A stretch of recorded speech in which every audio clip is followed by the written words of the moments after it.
परसू ಕೊಡೋಲೆ परसू ಕೊಡ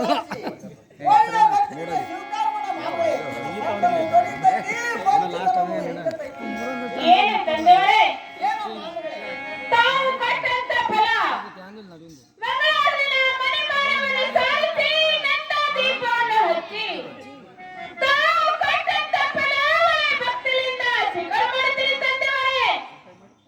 ಏನು ತಂದೆಯವರೇ ಏನು ಮಾಮಗಳೇ ನನಗೆ ಹೋಗಲಿಕ್ಕೆ ಆಶೀರ್ವಾದವನ್ನು ದಯಪಾಲಿಸಿರಿ ತಂದೆಯವರೇ. ನಿನಗೆ ಆಶೀರ್ವಾದವಾಗಲಿ ಮಗಳೇ, ಹೋಗಿ ಬರೋಣ. ಚಲೋ ಮಾಡಿ ಇಬ್ರು ಕೂಡ ಹೋರಿ.